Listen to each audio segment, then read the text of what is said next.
Hi friends, ഇന്നും മഴയൊന്നുമില്ല. 2-3 ദിവസമായിട്ട് അധികം മഴയൊന്നുമില്ലല്ലോ. അപ്പം നമുക്കൊരു വാഴക്കുടപ്പനുണ്ട്. ഞാലിപ്പൂവൻ്റെ വാഴയാണ്. അപ്പോൾ ആ കുടപ്പനൊന്ന് ഒടിച്ചെടുത്ത് ഇന്നത്തെ ഉച്ചത്തേക്കുള്ള ഒരു കറി ഉണ്ടാക്കാം അത് വെച്ച്. അപ്പോൾ നമ്മുടെ വീഡിയോയിലേക്ക് പോകുന്നതിനേക്കാളും മുന്നേ ഞങ്ങളുടെ ചാനൽ ആദ്യമായിട്ട് കാണുന്നവരുണ്ടെങ്കിൽ ഒന്ന് സബ്സ്ക്രൈബ് ചെയ്തേക്കണേ. വീഡിയോ ഇഷ്ടപ്പെട്ടെങ്കിൽ ലൈക്ക് ചെയ്യാനും മറക്കരുത്. അപ്പോൾ നമുക്ക് വീഡിയോയിലേക്ക് പോകാം. അപ്പോൾ അത് നമുക്കിതിൻ്റെ തൊണ്ടയ്ക്കൊന്ന് പൊളിച്ചെടുക്കാം. ഞാനപ്പോൾ ഒരു 3-4 പ്രാവശ്യം അതിൻ്റെ തൊലി അങ്ങോട്ട് പൊളിച്ച് കളയണ്ടേ പോള, അല്ലെങ്കിൽ ഭയങ്കര കട്ടിയായിരിക്കും. അപ്പോൾ ആ ഒരു വെള്ള നിറം വരുന്നവരെ ഞാനതങ്ങ് പൊളിച്ച് കളഞ്ഞേ. നമ്മൾ എടുത്തിരിക്കുന്നത് ഞാലിപ്പൂവൻ്റെ കുടപ്പനാണ് കേട്ടോ. അപ്പോൾ ഇതിന് ശരിക്കും വേണ്ടത് പാളയംകുടൻ്റെ കുടപ്പനാണ് ഏറ്റവും നല്ലത്. അത് കഴിഞ്ഞിട്ട് ഞാലിപ്പൂവല്ലേ, ഈ ഏത്തവാഴയുടെയൊക്കെ എടുക്കും. പക്ഷേ അത് ഈ എന്താണ് പറയണത്, ഇതിനൊരു കനം ഉണ്ടാവും, ഒരു കട്ടിപ്പുണ്ടാവും.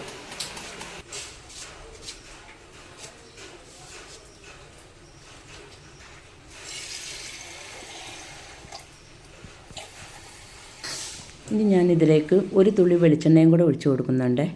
അപ്പോൾ വെളിച്ചെണ്ണ മോൻ്റെ പേർക്ക് ഫ്രിഡ്ജിലേക്ക് എടുത്ത് വെച്ച്, ആരോ പറഞ്ഞിങ്ങനെ മൊബൈലിലെങ്ങാനും കണ്ടിങ്ങനെ വെളിച്ചെണ്ണ ഫ്രിഡ്ജിൽ വെച്ചിട്ടുണ്ടെങ്കിൽ കട്ടയായി പാല് പോലെ ആയിട്ടുണ്ടെങ്കിൽ അതിൽ മായയില്ലെന്ന്. അപ്പോൾ അതുകൊണ്ട് വെച്ച് നോക്കിയതാണ് മോൻ. അപ്പം ഞാനത് നല്ലതുപോലെ തിരുമ്മി ഒന്ന് ഇതാക്കണ്ട്. ഇനി ഇത് നല്ലതുപോലെ കഴുകിയെടുക്കണമെങ്കിൽ കഴുകിയെടുക്കാം. ഞാനിത് കഴുകണമെന്നൊന്നുമില്ല. ഞാൻ ഇതേപോലെ തന്നെ വെളിച്ചെണ്ണ തിരുമ്മി വെച്ചിട്ട് അങ്ങോട്ട് ചട്ടിയിലേക്ക് ഇട്ട് കൊടുക്കുവാണേ. ഇത് ഈ കത്തിയുടെ ഇതിലും വെളിച്ചെണ്ണ ഒന്ന് പതുക്കെ ഒന്ന് ചൂടാക്കിയിട്ടുണ്ടെങ്കിൽ ആ സ്റ്റൗവിലേക്ക് കാണിച്ചൊന്ന് ചൂടാക്കിയാൽ മതി. എന്നിട്ടൊരു പേപ്പറിനോ തുണിക്കഷ്ണത്തിനോ തുടച്ചാൽ ഈ കറയൊക്കെ പെട്ടെന്ന് അങ്ങോട്ട് പോയി കിട്ടും. അപ്പോൾ ഒരു 4-5 വെളുത്തുള്ളി എടുക്കാം, പിന്നെ കുറച്ച് ചുമന്നുള്ളിയും കൂടെ. എന്നിട്ട് ഇതൊന്ന് ചതച്ചെടുക്കണേ. ചുമന്നുള്ളി ഇത്തിരി അധികം എടുക്കുന്നത് നല്ലതാണ്. അപ്പം ഞാനിതിൻ്റെ കൂടെ ഈ വെളുത്തുള്ളി ഇടാൻ കാരണം ഒരല്പം ചെറുപയറില്ലേ, അത് ഇടുന്നുണ്ട്. പയറിട്ടില്ലെങ്കിലും കുഴപ്പമില്ല, അന്നേരം തേങ്ങ ചെറുകി ഇങ്ങനെ ഒന്ന് ഒതുക്കിയിടണം. ഞാനിപ്പോൾ ഇതിൻ്റെ കൂടെ തേങ്ങയൊന്നും ഇടുന്നില്ല. പയറും ഈ കുടപ്പനും കൂടിയാണ് ഉണ്ടാക്കാൻ പോകുന്നത്.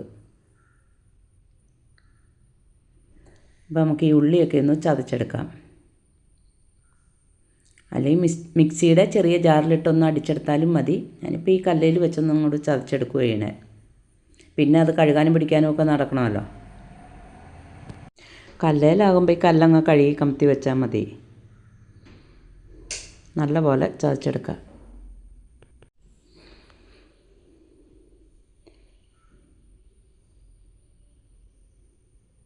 അപ്പോൾ ഈ കുടപ്പനൊക്കെ കിട്ടുമ്പം അത് കളയാതെ ഇങ്ങനെയൊക്കെ മക്കൾക്കൊക്കെ ഉണ്ടാക്കി കൊടുക്കുകയാണെങ്കിൽ അത് നല്ലതാണ്. ശരീരത്തിനാണെങ്കിലും നല്ലതാണത്. നമ്മൾ വേറെ വിഷമൊന്നും അടിക്കുന്നില്ലല്ലോ, വളവും ഇടുന്നില്ല.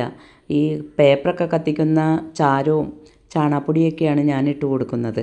അപ്പോൾ ദേ ചട്ടി അടുപ്പത്ത് വെച്ചിട്ടുണ്ട്. അതിലേക്ക് ഒരല്പം വെളിച്ചെണ്ണ ഒഴിച്ചു കൊടുക്കാം. വെളിച്ചെണ്ണ കട്ടയായിട്ടിരിക്കുക ഫ്രിഡ്ജിൽ വെച്ചതുകൊണ്ട്. ഇനി എണ്ണ നല്ലതുപോലെ ചൂടാവണം. ഈ ചട്ടി ആയതുകൊണ്ട് നല്ലതുപോലെ ചട്ടി ചൂടായിട്ടേ കടുകിടാൻ പറ്റുള്ളൂ, അല്ലെങ്കിൽ പൊട്ടാൻ ഇത്തിരി താമസമായിരിക്കും. കടുകിട്ട് കൊടുക്കാം. കടുക് നല്ലതുപോലെ പൊട്ടണേ, അല്ലെങ്കിൽ ഒരു കയ്പ്പ് ഉണ്ടാവും നമ്മൾ ആ കടുകിൽ കടിക്കുമ്പോൾ.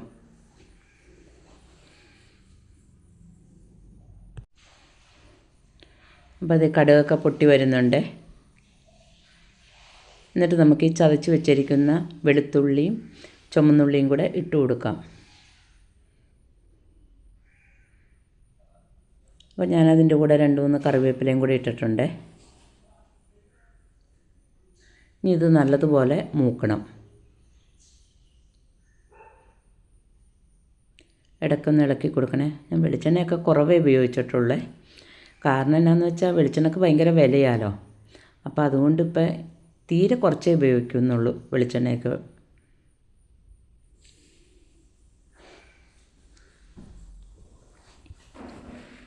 തീ കുറച്ചിട്ട് കൊടുത്താൽ മതിയേ. ഞാൻ ഒരു തുള്ളി വെളിച്ചെണ്ണയും കൂടെ ഒഴിച്ച് കൊടുക്കുന്നുണ്ട്. ഒട്ടുമില്ലായിരുന്നു.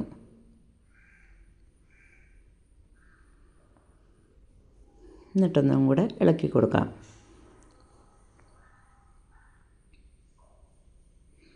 അപ്പോൾ നമ്മുടെ ഉള്ളിയൊക്കെ മൂത്ത് വരുന്നുണ്ട്. അപ്പം ഞാൻ ഈ പയർ വേവിച്ചപ്പോൾ അതിലേക്ക് 2 പച്ചമുളകും കൂടെ വെറുതെ ഇങ്ങനെ വട്ടം പൊട്ടിച്ചിട്ടിട്ടുണ്ടായിരുന്നേ. അതുകൊണ്ട് 1 ടീസ്പൂൺ ഇടിച്ച മുളക്, 1 ടീസ്പൂൺ മതി. അപ്പം ഞാൻ ഇത്തിരിയും കൂടെ ഇട്ടിട്ടുണ്ടേ, ഒരു പൊടിക്കും കൂടെ ഉണ്ട്. അധികം നിറമൊന്നുമില്ലല്ലോ, ഒരു എരിവിന് വേണ്ടിയിട്ട് മാത്രം അങ്ങോട്ട് ഇത്തിരി ഇട്ടെന്നേ ഉള്ളൂ. അതിലേക്ക് ഒരല്പം മഞ്ഞൾപ്പൊടിയും കൂടി ഇട്ട് കൊടുക്കാം. ഇപ്പോൾ 1 ടേബിൾ സ്പൂണൊക്കെ വേണമെന്നുണ്ടെങ്കിൽ ഇടാം, പക്ഷേ അത്രത്തിൻ്റെ ആവശ്യമൊന്നുമില്ല. ഈ മുളക് പൊടിക്കും പച്ചമുളകിനൊക്കെ നല്ല എരിവുണ്ടേ, അതുകൊണ്ടാണ് വളരെ കുറച്ചിട്ടത്.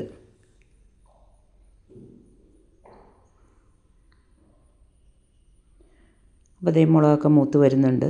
ഇതിലേക്ക് ഈ വേവിച്ച് വെച്ചിരിക്കുന്ന ചെറുപയറും കൂടെ ഇട്ട് കൊടുക്കാം. അപ്പോൾ ആ പയറിലൊരല്പം വെള്ളമുണ്ടേ, കുറച്ച് വെള്ളമുള്ളൂ, അത് പെട്ടെന്ന് അങ്ങോട്ട് വറ്റിപ്പൊക്കോളും. അപ്പോൾ ഇതിലേക്ക് ഒരല്പം മഞ്ഞൾപ്പൊടിയും കൂടി ഇട്ടിട്ടുണ്ടായിരുന്നു ഈ പയർ വേവിച്ചപ്പോഴേ. മുളകും 2 പച്ചമുളകും ഒരല്പം മഞ്ഞൾപ്പൊടിയും കൂടെ. ഇനി ഇതിലേക്ക് നമുക്ക് ഈ കൊത്തിയരിഞ്ഞ് വെച്ചിരിക്കുന്ന വാഴക്കുടപ്പനും കൂടെ ഇട്ട് കൊടുക്കാം. ഇതിന് ചിലവർ വാഴക്കൂമ്പെന്ന് പറയും, വാഴക്കുടപ്പൻ എന്നൊക്കെ പറയും. ഞങ്ങളിവിടെ വാഴക്കുടപ്പൻ എന്നാണ് പറയണേ. എന്നിട്ടൊന്ന് ഇളക്കി ഇട്ട് കൊടുക്കാം. ഇനി ഇതൊന്ന് മൂടി വെച്ച് കൊടുക്കണം, നല്ലപോലെ ഇളക്കി. ഉപ്പ് ഞാനിപ്പോൾ ഇടുന്നില്ല, എന്താണെന്ന് വെച്ചാൽ ഉപ്പ് ഈ പയർ വേവിച്ചപ്പോൾ ഇട്ടിട്ടുണ്ടായിരുന്നു. അപ്പോൾ ഒന്ന് നോക്കാം, വേണമെന്നുണ്ടെങ്കിൽ പിന്നീട് ഈ വെള്ളമൊക്കെ വറ്റിയതിന് ശേഷം ഇട്ട് കൊടുത്താൽ മതിയേ, അല്ലെങ്കിൽ ഉപ്പ് കൂടിപ്പോകും. ഒന്ന് മൂടി വെക്കാം, പെട്ടെന്നാകും. അപ്പോൾ ഇടയ്ക്കൊക്കെ ഞാനൊന്ന് ഇളക്കിയിട്ട് കൊടുത്തിട്ടുണ്ടായിരുന്നേ. അപ്പോൾ നമ്മുടെ വാഴക്കുടപ്പനും ചെറുപയറും കൂടെ വേവിച്ചത് റെഡിയായിട്ടുണ്ട്. ഇനി നമുക്കിതൊരു പാത്രത്തിലേക്ക് മാറ്റാം. ചോറിൻ്റെ കൂടെയൊക്കെ കഴിക്കാൻ നല്ല രുചിയാണ്. ഇങ്ങനെയുള്ള കറികളൊക്കെ മക്കൾക്ക് കൊടുത്ത് ശീലിപ്പിക്കണേ.